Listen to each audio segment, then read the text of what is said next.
बहुत बड़ी खबर सामने आ रही है। बहुत इंपॉर्टेंट खबर आपके साथ शेयर करने वाला हूं, क्योंकि इस तरह का मामले अभी एयरपोर्ट में आना स्टार्ट हो गया है।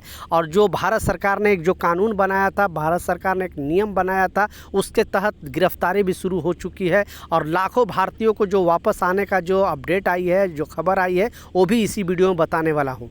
3 इंपॉर्टेंट अपडेट है, तीनों अपडेट के ऊपर आपसे बात करने वाला हूँ। 2-3 मिनट का वीडियो है, लास्ट तक ज़रूर देखना ताकि आपको पूरी जानकारी मिले। तो चलिए स्टार्ट करता हूँ, बताता हूँ अपडेट के बारे में। तो ट्रैवल से रिलेटेड एक नया अपडेट आ रहा है और इस अपडेट में बताया जा रहा है कि अब इंडिया में भी जो लंबे लंबे लाइन लगते थे चेकिंग में, या फिर आप बैगेज में जो भी चेकिंग पॉइंट पे होता था, या फिर आपका लगेज बैग जो वहाँ पे रखा जाता था, बोर्डिंग पास है, तो आने वाला दिनों में अब इंडिया के जितने भी एयरपोर्ट है, बेसिकली इंटरनेशनल एयरपोर्ट, वो भी एआई से लिंक किया जाएगा। और एआई से लिंक होने का मतलब है कि ये आदमी गलत कर सकता है, एआई कभी गलत नहीं करेगा, क्योंकि सारा चीज़ वो ऑटोमेटिक ऑटो सिस्टम में चला जाएगा। बहुत सारे एयरपोर्ट से लोगों को नौकरी जाने वाली है और वहाँ से अब जो भी है ऑटो सिस्टम में डाल दिया जाएगा और जल्दी काम भी हो जाएगा। और बड़ी बड़ी जो लाइन लगा होता था वो भी अब लाइन नहीं लगेगा। दुबई एयरपोर्ट से ये सिस्टम स्टार्ट हो चुका है, लेकिन आने वाला दिनों में इंडिया में भी दिल्ली, मुंबई, कोलकाता और प्लस चेन्नई, ये सब जितने इंटरनेशनल एयरपोर्ट पे आने वाला टाइम में ये चीज़ होने वाला है, जल्दी से जल्दी अपडेट होने वाला है। दूसरा जो इम्पोर्टेंट अपडेट है, आपने बिल्कुल सच पढ़ा, क्योंकि भारत सरकार ने बीच में एक नया अपडेट जारी किया था और बताया था कि जो इस तरह का अगर हरकत करेगा उसको 7 साल की जेल की सज़ा हो सकती है और 5 लाख का जुर्माना लगाया जा सकता है। सारे लोगों को वार्न किया था, लेकिन लोग फिर भी बाज नहीं आ रहे हैं। एक ऐसा ही मामला आया, क्योंकि ये भाई से मिलने के लिए लंदन जा रही एक 22 वर्षीय युवती को एयरपोर्ट पर एक ऐसा सच पता चला जिसे जानने के बाद उसके पैरों तले ज़मीन खिसक गई। हालत यहाँ तक पहुँच गया कि इस युवती की इस सच की वजह से हिरासत में भी ले लिया गया, एयरपोर्ट पुलिस के हवाले कर दिया गया। वहीं युवती से पूछताछ के चौंकाने वाले खुलासे हुए, जिसने दिल्ली से लेकर पंजाब तक हड़कंप मचा दिया। ज़्यादातर आपको पता है कि पंजाब के लोग, बच्चा को ये शौक़ होता है कि हम कनाडा जाएँ, यूके जाए, यूएस जाए। तो ऐसा ही मामला आया, क्योंकि ये अपने भाई से मिलने के लिए ये युवती चाहती थी कि वहाँ पे जाएं, हम थोड़ा वहाँ पे पढ़ाई भी करेंगे, साथ साथ हम पार्ट टाइम जॉब भी कर सकते हैं। तो इन्होंने एक एजेंट को एडवांस के तौर पे, क्योंकि इनको बताया गया कि 20 से 22 लाख रुपया देने का वादा किया एजेंट ने कि आप मुझे इतना पैसे दो, मैं आपको वीज़ा देता हूं। तो पहले एडवांस के नाम पे 5 लाख इन्होंने दिया और इनको वीज़ा लगाया गया, यानी यूके का वीज़ा इनको दिया गया। जब एयरपोर्ट पर ये लेडीज़ जाती हैं, ये महिला जाती हैं, तो पता चलता है कि इनका जो इमिग्रेशन टीम जब चेक करती है तो पता चलता है कि इनका जो वीज़ा है वो फर्जी है। इमीडिएटली हिरासत में ले लिया जाता है और पूछताछ किया जाता है कि आखिर आपने किससे वीज़ा लिया। तो पंजाब के रहने वाला ही एक एजेंट को ये नाम बताती है।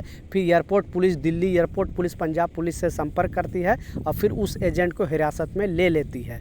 आखिरकार भारत सरकार ने जो बीच में नया कानून बनाया था, आपको पता है कि जो अगर इस तरह का हरकत करेगा और जो फर्जी वीज़ा देकर विदेश भेजेगा किसी को और उसमें सच पाया जाता है, तो उसको 7 साल की जेल और 5 लाख जुर्माना लगाया जाएगा। तो अब ये एजेंट को गिरफ्तारी हुई है, अब कोर्ट में पेशी होगा, उसके बाद फैसला सुनाया जाएगा और जो भारत सरकार जो नया नियम लगाया इस पर लागू होगा।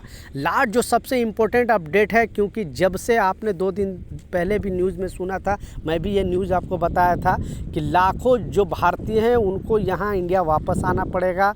और ये जो ट्रंप गवर्नमेंट ने एक से एक नया जो सिस्टम लगा रहा है, जैसा आपको मालूम है कि बहुत सारे भारतीय जो वीज़ा 6 से 7 लाख रुपए में मिलता था, यूएस का वीज़ा, वर्क वीज़ा, वहाँ पे काम करने के लिए, आज वो वीज़ा का प्राइस जो बढ़ा दिया गया, यानी $1 लाख। आप समझ सकते हैं $1 लाख का मतलब हो गया, अभी जो रेट चल रहा है डॉलर के मुकाबले 88 रुपये, यानी 88 लाख रुपए देना पड़ेगा 1 साल के। अभी कोई भी शख्स कितना कमाएगा कि यूएस के अंदर वो $1 लाख दे सकता है।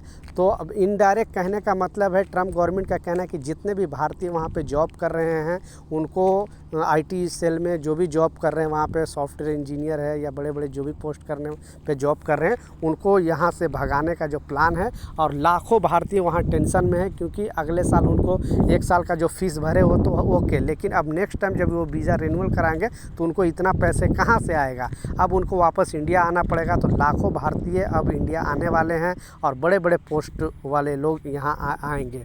और जो लोग यहाँ से जाने वाले हैं प्लीज़ सावधान रहे, क्योंकि अब ये बाहर कंट्री में वैसा मज़ा नहीं रह गया जो पहले था। अब हर कंट्री चाहता है कि हमारे यहाँ के लोगों को नौकरी दिया जाए, बाद में अदर कंट्री के लोग, क्योंकि बहुत सारे भारतीय यूके है या फिर यूएस है, कनाडा में जाकर बहुत सारे भारतीय रह चुके हैं। और वहाँ का गवर्नमेंट का कहना है या वहाँ का लोकल लोग का कहना है कि ये लोग कम सैलरी में यहाँ पे काम कर लेते, इसलिए जो वहाँ के लोग हैं उनको जॉब नहीं मिल पाता है। इस वजह से लाखों भारतीयों को वापस अपने कंट्री आना पड़ेगा। तो ये कुछ अपडेट था, कुछ जानकारी था, मैं सोचा आप लोग के साथ शेयर करूँ। कुछ सवाल है, कुछ कन्फ्यूजन है, नीचे कमेंट सेक्शन में ज़रूर लिखें, मैं ज़रूर आपको रिप्लाई करूँगा। मिलता हूँ नए अपडेट के साथ, नई जानकारी के साथ। जब तक जय हिंद।